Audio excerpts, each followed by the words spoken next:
Gary,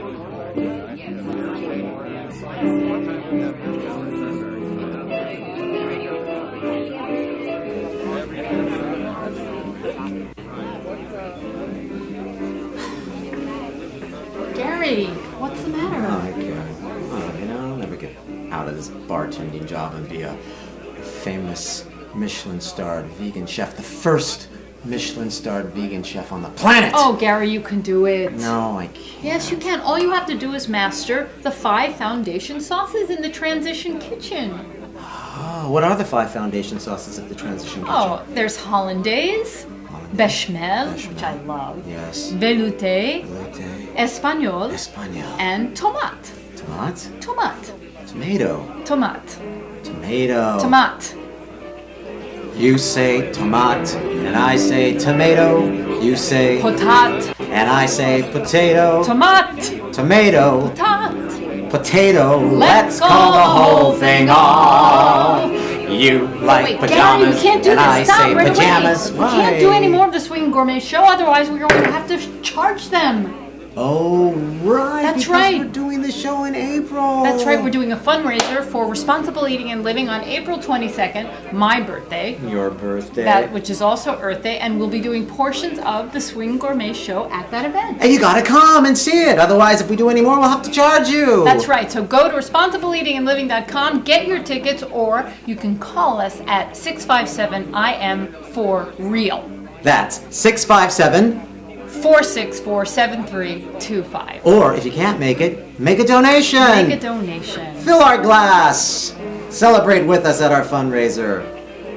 Happy birthday, Karen. Thanks, Gary. Happy birthday, Mother Earth.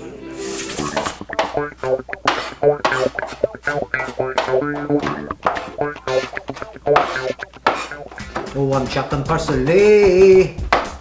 I'm chopping parsley.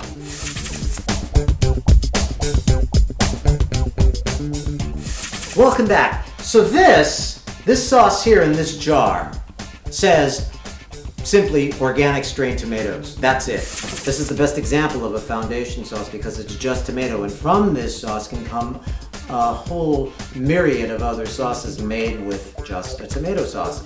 Or if you like it in chunk form, make sure that it's just tomatoes, chunk tomatoes, nothing else, no salt or anything. If you like it in paste form, make sure it's just the tomato paste made from tomatoes.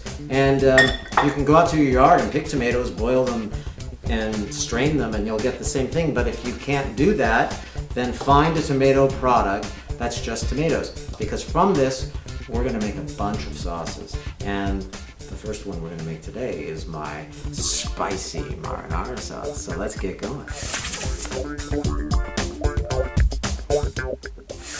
All right, a stainless steel pan. Everybody have one? Good. This is a non-reactive pan. When you read my recipes online or Karen's recipes online, we talk about a non-reactive pan.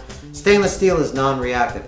You can't do what I'm about to do with a cast iron pan because your food will turn black. So I learned this trick from reading Tal Ronen's book. And you sprinkle a little salt in the bottom of a pan, and this makes it non-stick. I'll show you how. You heat up the salt a little bit, just a couple of pinches there, and you take your olive oil. I have a little extra virgin cold pressed olive oil here, and then you pour it in. Now this is literally about 2 tablespoons. There's 1 tablespoon. Okay, you see some of these chefs on these food show channels where they keep pouring and say it's 1 tablespoon, and if you actually measure it, it's a quart. That's actually 1 tablespoon.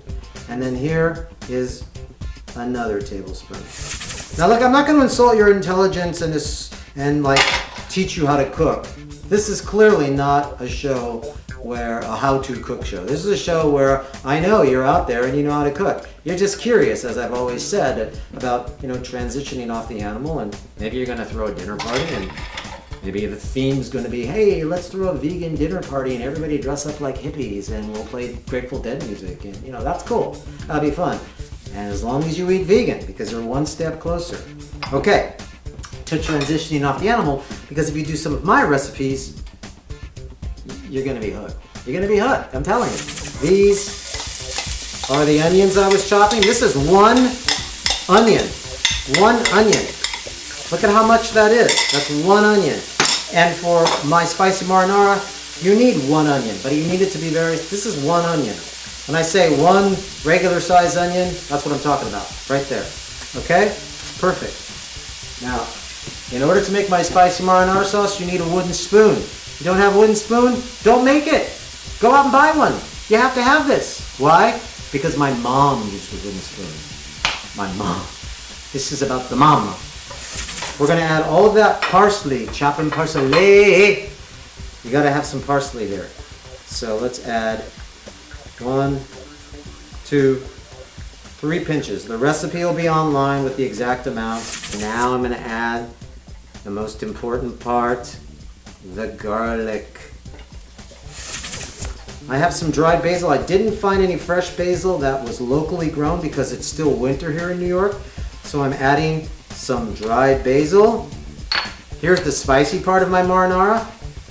Again, I wasn't going to spend $9.99 a pound for red hot chili peppers fresh in the market that came from 3,000 miles away somewhere. I want to get my stuff locally grown, and if not, I use the dried stuff that I know has been locally grown, chopped and dried right here in the tri-state area. Now, you chefs out there, I know you know the adage, never cook with a wine you wouldn't drink, okay? So, just because I want to make sure it's not poison.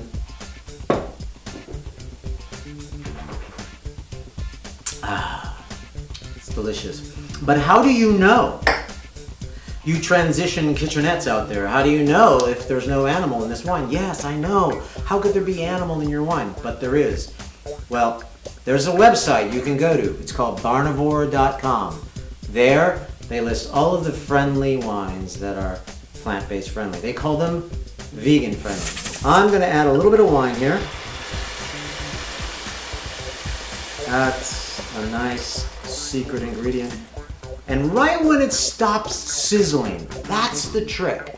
Right when it stops, you heard the sizzle, right? Let's do an instant replay of that. I'm pointing to someone who's not even there, okay? But right when this stops sizzling, that's when you know you've had enough wine. In the pot, however, you haven't had enough wine in your glass, so you just go ahead and pour the rest of it in there. Beautiful. Now I'm going to start adding the tomato powder.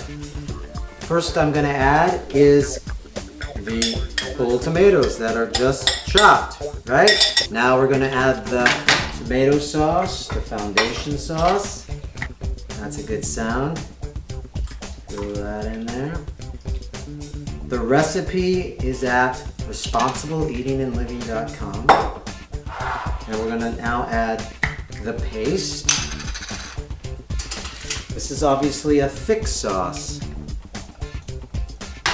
And the real beauty of this sauce is it goes from a tomato sauce to a gravy after it cooks 3 hours.